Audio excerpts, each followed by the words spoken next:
마태복음 강해 118번째.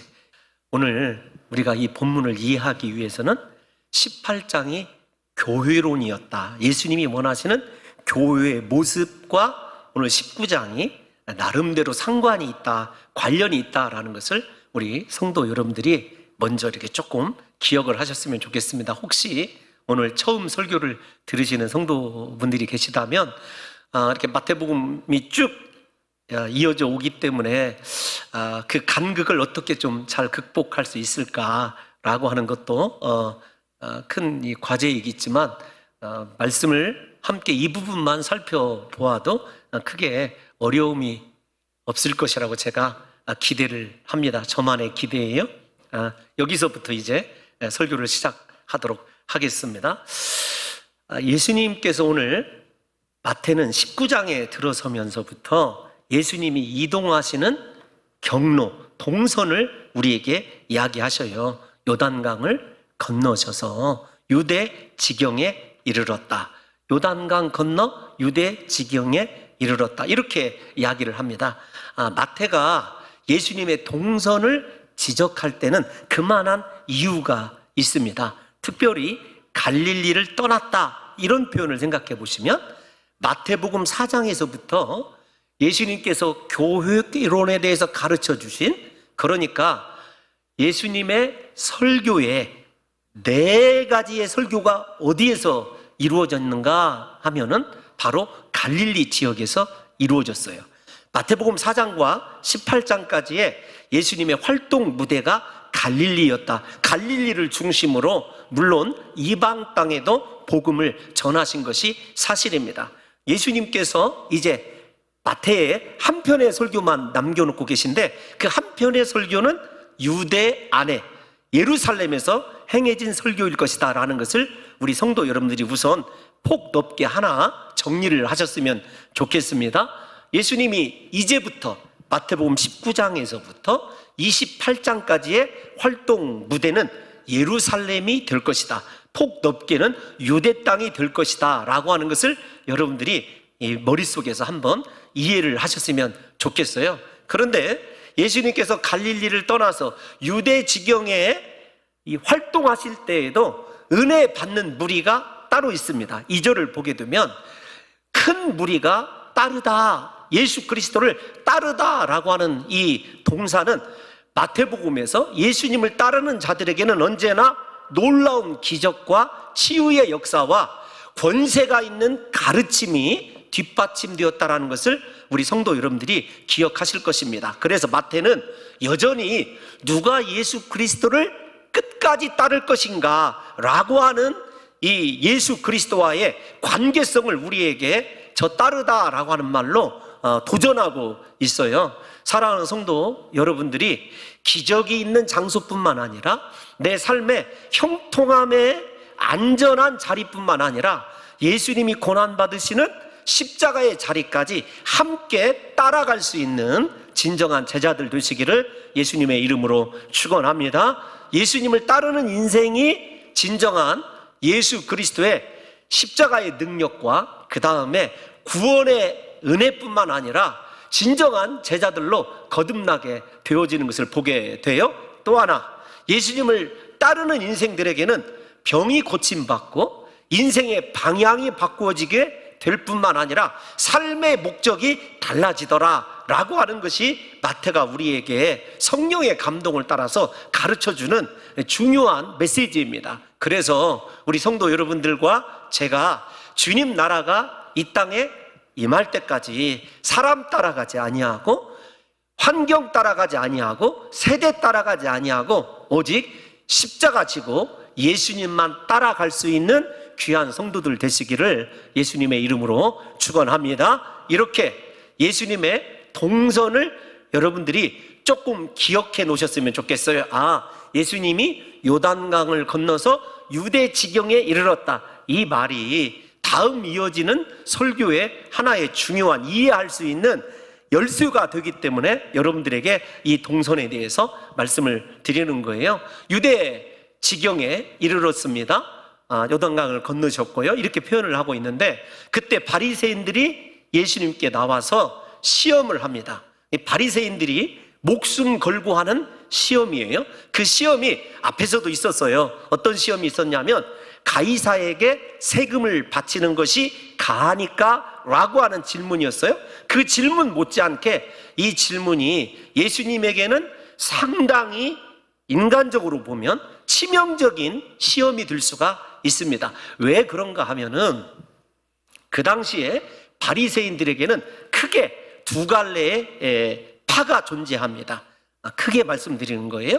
두 갈래의 학파가 존재를 해요. 신학 사상에 있어서 다른 견해를 가지고 있는 자들이 있다는 것입니다. 특별히 그 학파의 이름이 힐렐 학파, 그 다음에 하나가 샴마이 학파예요. 이 힐렐 학파는 이 율법을 적용하고 해석하는 데 있어서 상당히 대중적입니다. 대중적이라고 하는 말은 어떤 것이냐면 폭이 넓어서 인생의 유연성, 좋게 표현하면 유연성입니다. 그런데 나쁘게 표현하면 신본주의를 거의 인본주의화 하다시피 하는 학파가 있어요. 그 학파가 힐렐 학파예요. 이 샴마이 학파는 그렇지 않습니다. 융통성 없이, 나쁜 의미가 아닙니다. 말씀을 고지 그대로 적용하고 해석하는 학파예요. 그런데 이 두 학파의 가장 큰 차이점이 무엇에 관한 차이냐면 아내를 버려도 되는가의 문제예요. 그래서 이 문제를 쉽게, 너무도 쉽게 이혼의 문제다 이렇게 생각하시는데, 이혼이란 말은 약간 적합하지 않습니다. 어느 정도는 적합할 수 있지만 일방적인 거예요. 남자가 아내를 버리는 것이 옳으냐? 그러니까 여러분, 그 당시에 사회적 풍조가 유대의 주류 풍조가 어떤 것이냐면 모든 가정에 다스린다는 표현까지 써서 죄송합니다만, 권세가 이 남자 중심의 이 가부장적인 제도라는 것을 일단 이해를 하셔야 됩니다. 오늘 세대에 맞지 않는다 이렇게 생각하셔도 말씀이 이야기하는 것이니까 좀 따라오셨으면 좋겠어요. 그래서 이혼이란 말보다도 남자들이 일방적으로 아내를 버릴 수 있는 것에 관한 견해가 힐렐 학파와 샴마이 학파가 가장 극명하게 같은 바리새파 안에서도 달랐어요. 힐렐 학파는 이렇게 아내를 버리는 것에 대해서 폭이 넓었어요. 어떻게 폭이 넓냐면 음행한 연고도 포함이 되고, 심지어는 밥을 하다가, 우리말로 제가 번역한 거예요. 빵을 구울 때 빵을 지나치게 구워가지고 빵을 태웠을 때 이혼의 사유에 해당했습니다. 두 번째, 자신의 자녀들을 깔끔하게 양육하지 못했을 때. 그 다음에 세 번째, 집안 살림을 할 때 연례적으로만 청소하는 여인들, 이혼에 해당이 되었습니다. 남편이 언제나 집에 들어왔을 때 우리가 이야기하는, 우리말로 얘기하면 수납 공간을 열어왔을 때 칼같이 정리가 되어 있었어야 돼요. 여러분, 이게 이혼 사유였습니다. 그러니까 지금 성도 여러분들께서도 힐렐 학파의 주장을 따르게 되면 남자들은 입꼬리가 올라가고 아내들은 입이 모아져요. 이게 힐렐 학파의 주장이에요. 샴마이 학파는 그렇지 않습니다. 딱 한 가지, 음행한 연고 외에는 절대로 이혼해서는 주여, 아내를 버려서는 안 된다라는 것이에요. 사랑하는 성도 여러분, 그러면 우리 3절을 띄워놔 보십시다. 제가 설명을 해드렸는데 이르되 사람이 어떤 이유가 있으면 그 아내를 버리는 것이 옳으니까, 이 질문을 한 학파는 어떤 학파일까요? 샴마이 학파일까요? 힐렐 학파일까요? 여러분, 나중에 가면 답이 나오겠지만 중요한 것은 이런 거예요. 힐렐 학파의 전제가 예수님을 시험하는데 사용되어지고 있다. 일단 이렇게 생각하셨으면 좋겠습니다. 그런데 중요한 것은 어떤 것이냐면 유대의 남자들이에요. 남자들의 사고가, 제가 그 설교 시간에 이 복음서를 해석하기 위해서 꼭 신약 성경 배경사 혹은 역사를 참고를 해야 되는데, 유명한 요세푸스라고 하는 유대의 역사가가 있어요. 그런데 제가 이 본문을 공부하다가 조금 이게 충격을 받은 것이 무엇이냐면, 그 요세푸스도 아내를 버린 적이 있더라고요. 한 번이 아니라. 그러니까 무슨 말입니까? 아내를 버렸던 그 그 풍습이 그 당시에 유대 사회의 일반적인 풍조였다라고 하는 것을 우리가 아셔야 돼요. 그러면 예수님께서 저 힐렐 학파의 질문을 가지고 예수님을 시험할 때 예수님이 그렇다, 어떤 이유가 있든지 증거만 된다고 한다면 아내를 버릴 수 있다, 그러면 누가 지금 불꽃 같은 눈치로 예수님을 지켜보고 있을 거예요?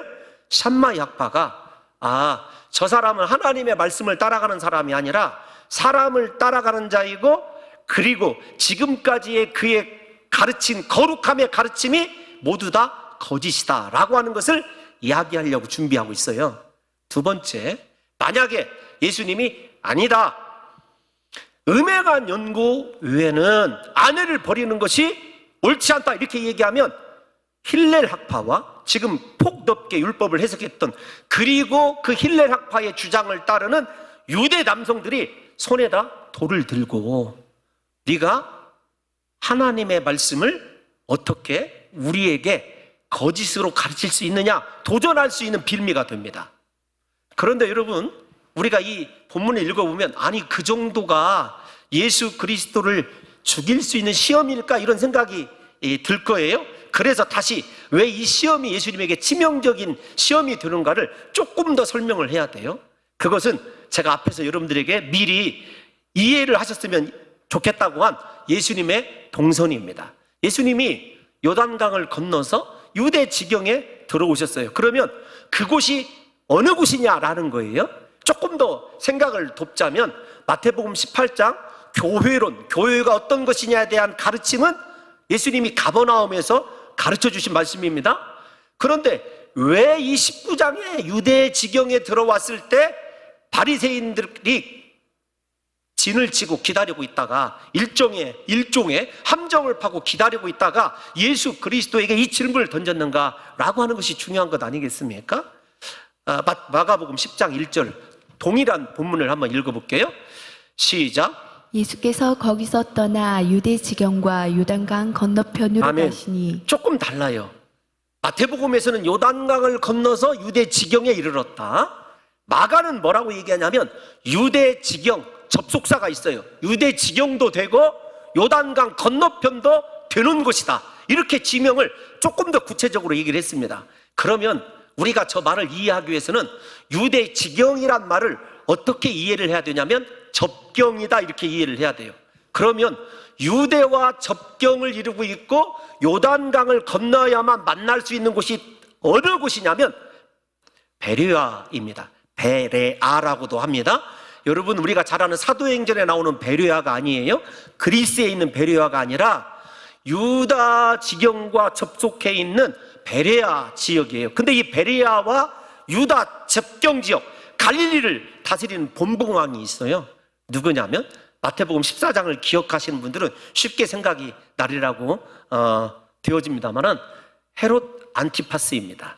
그러니까 성경에 보면 네 사람의 헤롯이 등장하죠. 예수님이 탄생했었을 때 예수님을 잡아 죽이려 했던 헤롯 대제부터 그의 아들들 헤롯 안티파스, 헤롯 필립, 그 다음에 또 헤롯이라고 하는 2세가 있어요. 그러니까 여러분, 이 헤롯이 한 사람으로 착각하셔서는 안 돼요. 헤롯 안티파스에게 무슨 일이 있었죠? 유대 접경과 베레아에서 어떤 일이 있었냐면은 세례 요한이 죽었어요. 그곳에서. 왜 죽었는가 하면은 헤롯 안티파스가 자신의 아내를 버리고 동생 헤롯 필립의 아내인 헤로디아를 강제로 데려다가 아내를 삼았습니다. 그 일을 세례 요한이 책망했어요. 네 아내를 버리는 것, 그 다음에 동생의 아내를 취하는 것은 성경에서 이야기하는 가장 부도덕한 행위이다. 그래서 어떻게 됐죠? 세례 요한을 헤롯 대왕이 헤롯 안티파스가 잡아다가 옥에 가두었다가 우리가 잘 아는 대로 마태복음 14장에서 목을 쳐서 죽였습니다. 이 사실을 바리새인들이 알고 있는 거예요. 그래서 예수님이 헤롯 안티파스의 지역 안에 들어오자마자 너 세례 요한의 견해를 밝히기만 해라. 그러면 우리가 헤롯의 군사들을 통해서 너를 세례 요한과 같이 목을 베어 죽일 것이라고 하는 계략이 이곳에 숨겨져 있는 것입니다. 그러니까 여러분들이 성경을 읽으실 때 왜 이것이 예수님에게 시험이 되는가라고 하는 것을 깊이 생각해 봐야 돼요. 이걸 한마디로 얘기하면 예수님의 딜레마예요. 힐렐 학파의 주장을 따르자니 샴마이 학파로부터 분명히 죽임을 당할 것 같고, 샴마이 학파의 견해를 따르자니 힐렐 학파와 대다수의 유대인에 의하여 버림받게 되는, 죽임받게 될 위기에 처해 있는 것이 이 질문에 가지고 있는 치명적인 함정이에요. 그럴 때 예수님께서는 어떻게 하셨는가라고 하는 것이 중요한 것 아니겠습니까? 참 예수님이 얼마나 지혜로우시냐면, 예수님은 사람의 견해를 따르지 아니하셔요. 곧바로 예수님이 그들에게 등장시킨 것이 하나님의 말씀입니다. 창세기 2장 24절의 말씀이에요. 이거 중요한 겁니다. 사랑하는 성도 여러분들과 저도 인생에 있어서 수많은 선택의 기로에 서 있을 때가 많아요. 이렇게 해도 답이 안 보이는 것 같고, 저렇게 해도 답이 안 보이는 것 같을 때, 그리고 이것이 어쩌면 내 신앙의 거룩에 대한 심각한 도전일 때 어떻게 해야 되느냐? 사람을 따라서, 내 상황을 따라서, 시대의 주류를 따라서 결정해야 되는 것이냐? 아니면 하나님의 말씀이 나에게 무엇이라고 하느냐? 하나님의 말씀에 귀를 기울이는 인생을 살아가느냐? 중요한 문제예요. 예수님은 이번에 시험뿐만이 아닙니다. 마태복음 4장 4절에서 예수 그리스도께서 처음으로 사탄에게 시험을 받으실 때에도 예수님께서는요, 세상의 견해나 혹은 세상의 영광으로 그 시험을 맞받아치지 않았어요. 마귀의 시험을 이길 수 있는 것은 오로지 말씀밖에 없어요. 제가 왜 우리 봉동 중학교의 성도들에게 하나님의 말씀을 강조하냐면, 말씀을 제대로 알아야 사탄의 치명적인 계략을 부술 수 있기 때문에 그래요. 깨트릴 수 있기 때문에 그래요. 여러분, 사탄이 세례 요한뿐만 아니라 예수 그리스도를 시험하는 것을 보십시오. 우리가 생각하는 일반적인 해도 되고 안 해도 되는 시험으로 우리에게 다가오지 않습니다.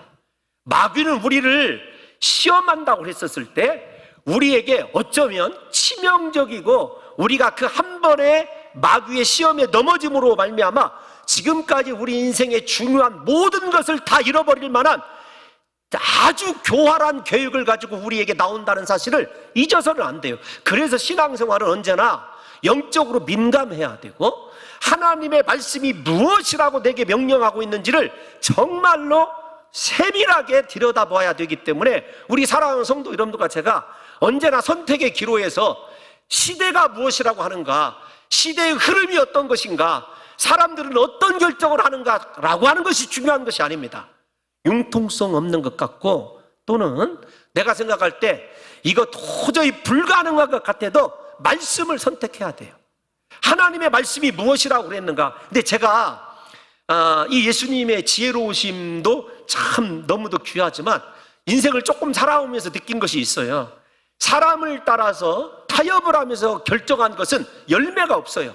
그리고 고난이 뒤따르더라고요. 그런데 어리석은 것 같아도 하나님의 말씀을 따라 선택을 한 것은요, 그 말씀이, 그 선택이 어리석은 것임에도 불구하고 하나님께서 합력하여 선을 이루시는 은혜로 바꿔주시더라고요.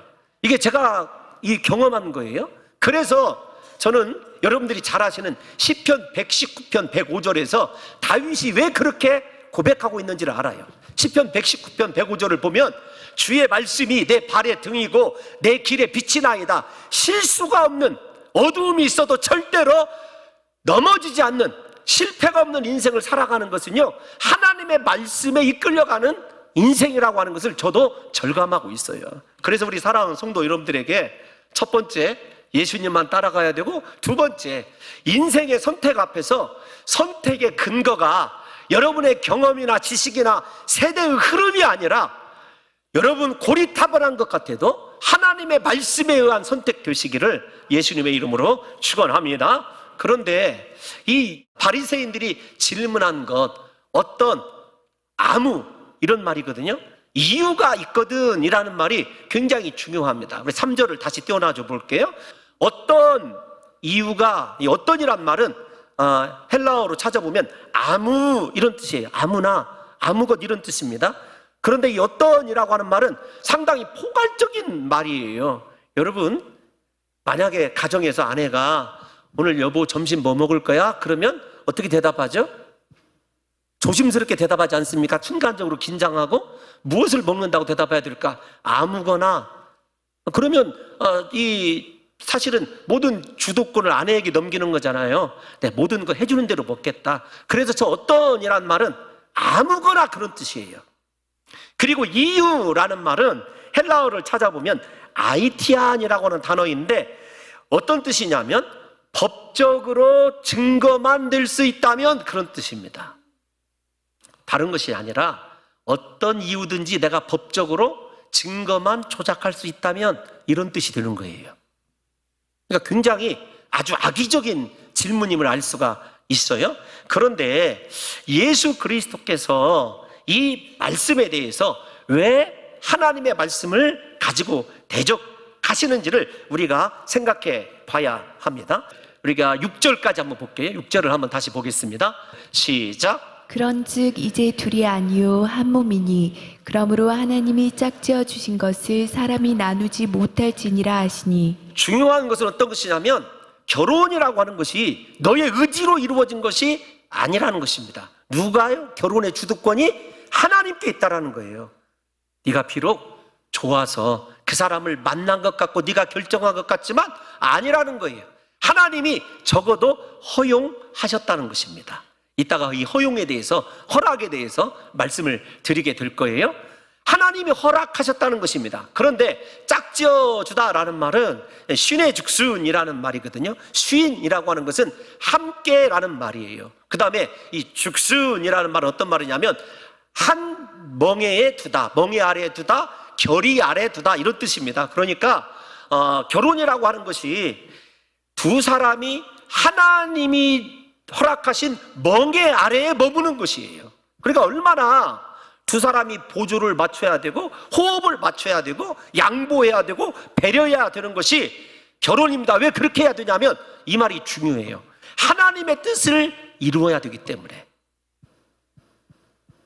결혼의 목적이 인생의 유익이 아니라는 거예요. 하나님의 뜻이 있다는 겁니다. 그것을 허락하여 준 그 뜻이 이루어지기 위해서. 사랑하는 성도 여러분들과 제가 이 말씀을 좀 해석을 해보면 이런 것입니다. 부부는 인간의 자의적인 선택에 의해서 만나고 이루어지는 것이 아니라 하나님이 짝지어 주신 것이며 그렇기 때문에 인간이 깨트릴 수 없는 관계다라고 예수님이 분명하게 아내를 버리기를 밥 먹듯이 하는 남자들을 향하여 경고하신 거예요. 그럼 여기서 여러분들에게 미리 조금 제가 조심스러워서 그럼 나는 어떻게 하느냐, 이런 분들이 있잖아요. 여러분, 제가 이렇게 이 설교를 준비하면서 찾아보니까 마르틴 루터 아시죠? 종교개혁자.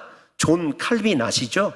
깔뱅이라고 불어로 존 칼빈. 그 다음에 요한 웨슬리. 이런 사람들이 여인의 입장에서요, 여인의 입장에서는 이혼이라는 말을 써도 괜찮아요. 여인의 입장에서 이혼을 허락했습니다. 세 가지 범위에 대해서. 하나가 어떤 것이냐면 앞에서 말씀드린 외도의 문제예요. 음행의 문제입니다. 근데 중세 때 음행을 어떻게 봤냐면 고질적인 영적인 병으로, 고칠 수 없는 영적인 병으로 보았어요. 두 번째는 어떤 것이냐면 남편의 폭행입니다. 거기에 자세히 쓰여져 있습니다.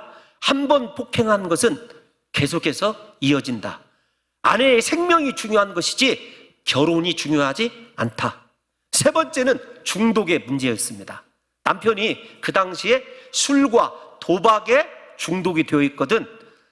살아가는 것이 여인으로서 너무 힘들고, 여러분, 무언가에 중독되어 있는 사람이 온전한 가정을 이루어갈 수 없죠. 그래서 술 중독, 노름 중독, 그 두 가지가 있는 경우에는 이혼을 해도 괜찮다. 여인들에게 이렇게 해석을 해놨어요.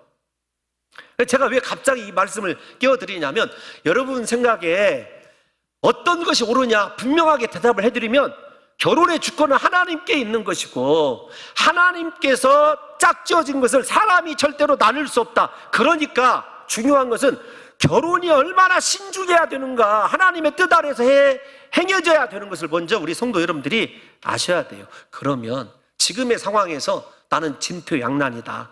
어떻게 하는 것이 좋겠느냐? 혹시 질문이 있으실 성도들이 계시다고 한다면 여러분 두 가지 경우 지금부터 설교를 할 거예요. 하나는 나는 어떻게 해야 되는가? 혹시 어려운 문제가 있다. 가정에 어떻게 해야 되는가? 그거 설명해 드릴 거고요. 두 번째로 이것에 대해서 예수 그리스도의 정확한 의도는 무엇이냐? 반대라는 것을, 예수님은 분명히 이혼에 대해서 반대하고 있다는 것을 말씀드리고 싶습니다. 그러면서도 우리 성도 여러분들에게 이 말씀이 이 중간에서 이렇게 힘을 빼서는 안 되는데, 여러분 이 교회론의 입장에서 이해를 하셔야 된다라는 것까지 먼저 말씀을 드리고 싶어요. 예수님께서 이렇게 답변을 했어요. 말씀으로. 절대 하나님의 주권이지 남자 니들의 주권이 아니다. 이 말로써 남자들이 버리다라고 하는 말을 주님이 깡그리 철폐시킨 거예요. 결혼은 남자가 버릴 수 있는 것이 아니다. 하나님의 주관에 있다. 그러자 7절에서 이렇게 질문을 합니다. 그러면 어찌하여 모세는 이혼 증서를 주어서 버리라 명하셨나이까? 여러분 저 말씀은 신명기 24장에 나오는 말씀인데 버리라고 모세가 명령했을까요? 이게 중요합니다. 명령하지 않았어요. 이제 그 말을 8절에서 예수님이 답하시는 것을 봅시다. 8절에 보면 예수님이 이렇게 대답을 하시죠. 모세가 너희 마음의 완악함 때문에 아내 버림을 명령했다 아닙니다. 허락했다. 제가 왜 결혼이 앞에서 이렇게 말씀드렸습니다. 기억나시죠? 조금 전의 일이니까 여러분이 좋아서 혹시 하나님의 뜻과 상관이 없는 결혼을 강행했다 할지라도 하나님의 허용의 범주 안에 그 결혼을 두어야 된다. 여러분 그래서 결혼은 하나님 뜻 안에서 하는 것이 얼마나 중요하다 이렇게 말씀을 드렸어요. 예수님은 허락이라고 허용이라고 대답을 했고 바리새인들은 명령이라고 이야기를 했어요. 그러니까 바리새인들의 전제가 틀렸다는 거예요. 아니다. 완악함 때문에 하나님께서 신적인 허용을 했다. 이 말을 신학적인 용어로 교리신학에서 찾아보니까 허용 작정이더라고요. 하나님께서 허용하시기로 그냥 작정하신 거예요. 여러분 이 완악함 중요합니다. 질문이 어떤 것이냐면 오늘 설교가 조금 어려워요. 아내 버리는 것에 대해서 음행의 죄냐 기타의 죄냐를 얘기하지 않아. 예수님은 다 모든 것이 너희가 이혼하자고 하는 근본적인 이유는 무엇이라고요? 그것이 음행의 문제이든지 앞에서 말씀드린 힐렐 학파의 견해이든지 샴마의 학파의 견해이든지 원인은 딱 하나라는 거예요. 너희 남자들의 마음이 완악하다. 그 완악하다는 것이 어떤 것이냐면 하나님이 허용하시고 혹은 하나님이 창조 질서 아래 둔 결혼의 제도에 대해서 너희가 깨트리기를 원한다는 거예요. 하나님 말씀에 대한 도전이라는 것입니다. 사랑하는 성도 여러분, 그러면 왜 다시 7절로요? 모세는 이혼 증서를 써주라고 했을까요? 이것이 굉장히 중요한 말인데 이혼 증서를 써주는 것은요 이혼을 아내를 아무렇게나 버려도 된다는 말이 아닙니다. 이혼 증서를 써주기 위해서는 적어도 성문 앞에 앉아있는 재판관 혹은 그 성읍의 장로에게 나아가서 내가 여차여차 이런 이유를 가지고 이혼하고자 하니 사람들이 최소한 2사람 이상, 그러니까 2-3사람이에요. 이 2-3사람이란 말도 기억하세요. 2-3사람이 모여있는 곳에서 이혼 사유를 자신이 직접 써야 되고 밝혀야 됩니다. 근데 이렇게 한번 생각을 해보세요. 이혼 증서를 일단 왜 써줘야 되냐면 이혼 증서를 가지고 있는 여인은 재혼할 수 있는 길이 열려집니다. 첫 번째. 두 번째, 어떤 것이 밝혀지냐면 이혼의 사유를 명백히 기록해 주므로 이 여인이 음행한 여인이 아니다라고 하는 것을 밝혀줘야 돼요. 그래야 돌에 맞아 죽지 않고 혹은 다른 남자들에게 놀이개로 전락하지 않아요. 그러니까 여성의 인권 보호 때문에 이혼 증서를 써주라고 한 거예요. 저 말씀을 잘 이해를 하셔야 됩니다. 남자들이 이렇게 한번 생각을 해보십시다. 아내가 그럴 일은 없지만 외도한 것이 아니라 앞에서 이야기한 폭넓게 이야기한 살림살이를 지저분하게 해서 자녀들을 깨끗하게 키우지 못해서 그런 말을 여러분 여기에다 이렇게 썼다, 이 재판관들 앞에 쓴다고 한번 생각을 해보세요. 그러면 남자들의 무엇이 보여요?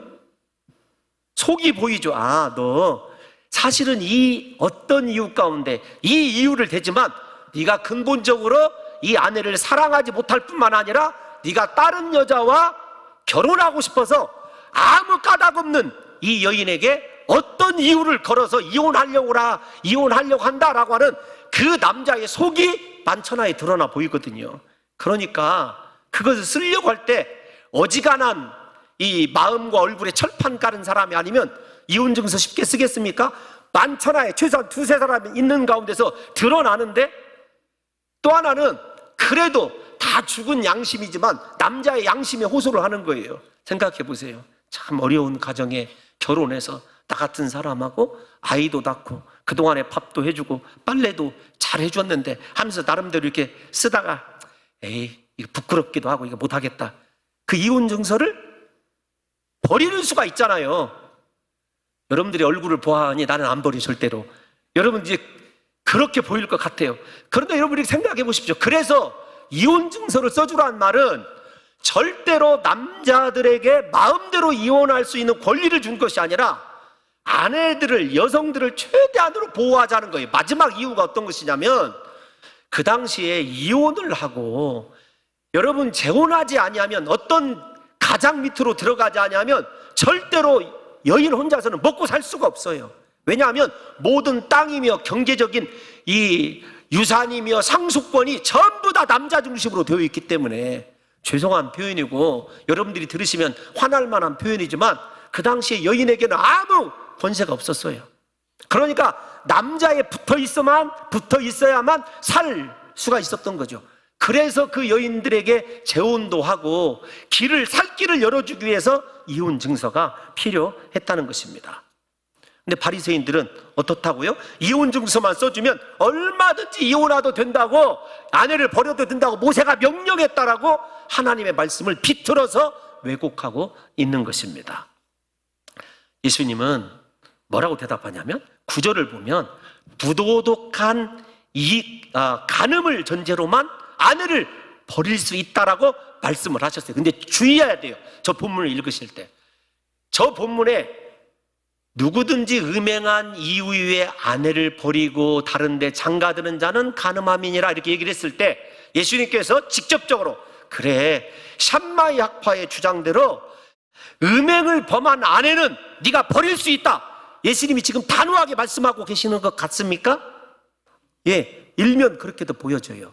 그런데 저 말씀의 배경을 자세히 들여다보면 예수님이 그래, 음행한 이후에는 너 아내를 버려라 명령하지 않으셨어요.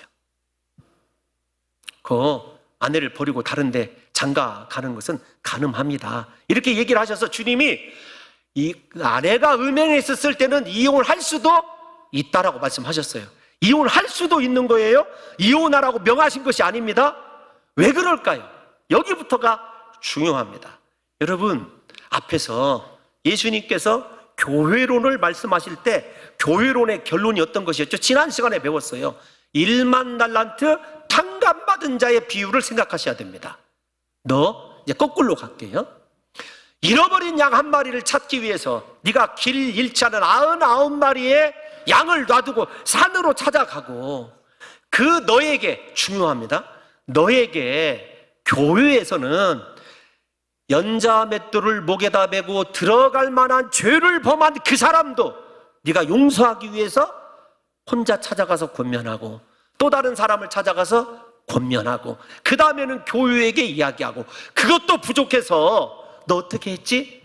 온 사람이 합력해서 그 한 사람을 살리고자 그렇게 노력을 했는데 이제 다시 이 본문으로 나와야 돼요. 너에게 하나님이 짝 주어준 그 사람이 길을 잃어버렸다 할지라도, 간음으로 길을 잃어버렸다 할지라도 너 그 사람을 위해서 어떻게 할 거냐. 결론은 이런 것입니다.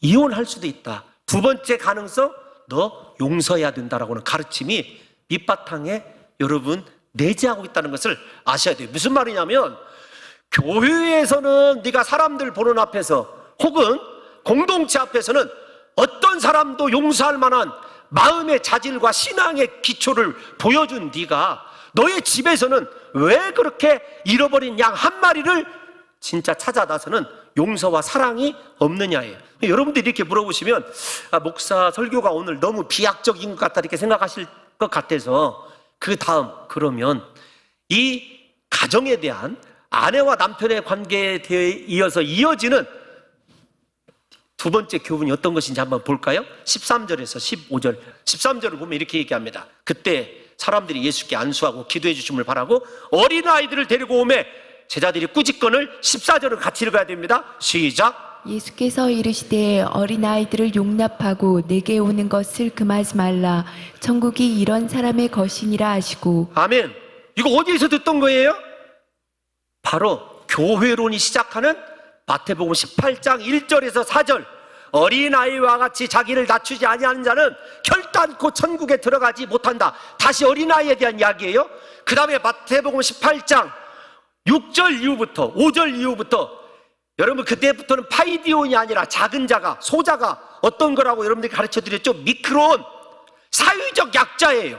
그러면 13절에서 15절이 끝나고 19장 16절부터 다시 시작되는 부자 청년의 재물 가지고 있었던 부자 청년에게 예수님께서 뭐라고 말씀하시냐면 네 재산을 가난한 자들에게 팔아주고 팔아서 나눠주고 나를 따라야 영생을 얻는다고 얘기했어요. 19장 21절이에요. 그러니까 저기 가난한 자가 누구예요? 내 소유를 팔아 가난한 자들에게 주라. 그 사람들이 미크론이에요. 작은 자입니다. 여러분들이 마태복음의 이 구조를 이해할 수 있으면 이 예수님께서 지금 아내를 버리는 사건이 아내를 버리라고 하는 쪽에 강조가 있는 것이 아니라 너 비록 너를 힘들게 하고 아프게 한 아내이지만 그가 길 잃어버린 양이니 너 그를 용서하고 사랑해야 된다라고 하는 것이 예수님의 교회론과 두 개의 가정의 핵심적인 가르침이라는 것을 우리가 알 수 있는 거예요. 여러분 다시요. 그래서 18장의 역순입니다. 19장이 18장의 역순이에요. 무엇으로 역순으로 이렇게 병립적으로 대꾸를 이루고 있냐면 1만 달란트 탕감받은 자가 100데나리온 자신에게 빚진 자를 용서하지 못하는 그 비유를 중심으로 교회와 가정에 대한 교훈이 맞닿아 있는 거예요. 그래서 저는 여러분들에게 이렇게 얘기합니다.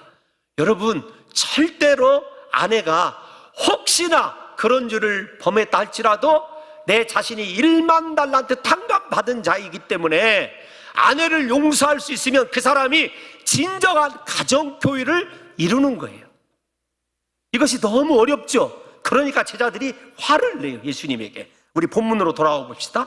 여러분 10절 한번 읽어볼게요. 10절 시작. 제자들이 이르되 만일 사람이 아내에게 이같이 할진대 장가들지 않는 것이 좋겠나이다.